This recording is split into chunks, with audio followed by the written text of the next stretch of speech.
जालन्यातील काजळा फाटा इथं धनगर समाजाचा रास्ता रोको, रस्त्यावर टायर जाळून राज्य सरकारचा नोंदवला निषेध। धनगर आंदोलक दीपक बोराडे यांच्या उपोषणाला समर्थन म्हणून धनगर समाजाकडून आंदोलन। अंबड जालना रस्त्यावरील वाहतूक विस्कळीत। आज दिनांक 1 रोजी बुधवारी सकाळी 11 वाजता मिळालेल्या माहितीनुसार जालन्यातील काजळा फाटा इथं धनगर समाजाच्या वतीनं रास्ता रोको आंदोलन करण्यात आलं आहे।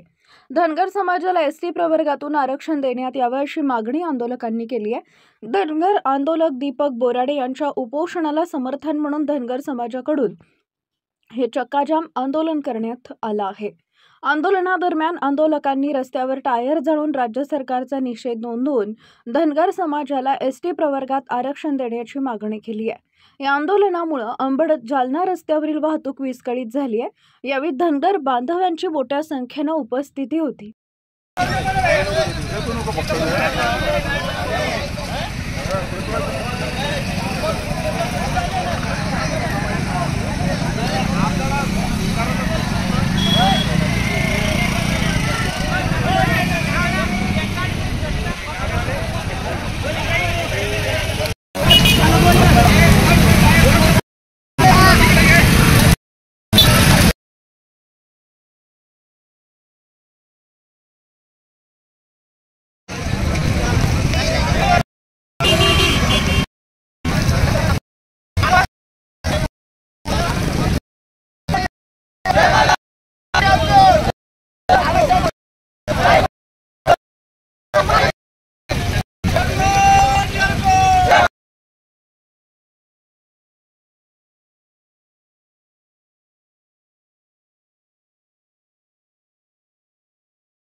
आज आम्ही धनगर समाज एसटी अंमलबजावणीसाठी गेल्या 15 दिवसापासून उपोषणाला बगर आणलं पाण्याचं उपोषणाला बसलेले आमचे उपोषणकर्ते दीपक दादा बोराडे यांच्या आदेशाने आम्ही धनगर समाज पूर्ण महाराष्ट्रभर आज चक्काजामचं आंदोलन आम्ही केलेलं आहे। आणि आज आम्ही जालना अंबड रोडवर काजळा फाट्यावर आम्ही सर्व धनगर समाज बांधव आमचे आसपासचे जितके खेड्यातले काला गोला पांगरी बठाण वगैरे जितके भी आसपासचे खेडेवाडे इथले सर्व धनगर समाज बांधव आज जालना अंबड रोड काजळा फाट्यावर सर्व जमा झाले आणि आम्ही इथे 1 तास रस्ता रोको केलेला आहे धनगर आरक्षणाची अंमलबजावणीसाठी। आमची मागणी हीच आहे की विश्वरत्न डॉक्टर बाबासाहेब आंबेडकरांनी संविधानामध्ये आर्टिकल 342 मध्ये 36व्या नंबरवर धनगर समाजाला एसटी प्रवर्गाचं आरक्षण दिलेलं आहे। पण गेल्या 70 वर्षापासून हे राज्यकर्ते अनेक सत्तेवर आले आणि गेले, पण आतापर्यंत त्यांनी आम्हाला काही एसटीचं आरक्षण दिलेलं नाही। ते आरक्षण आम्हाला लागू करावं, आमच्या लेकरा बाळाला पूर्ण धनगर समाजाला एसटीचं प्रमाणपत्र द्यावं, यासाठी आम्ही आज रस्ता रोको आंदोलन केलेलं आहे। माझं नाव शिवप्रकाश चित्तळकर, मी सामाजिक कार्यकर्ता आहे।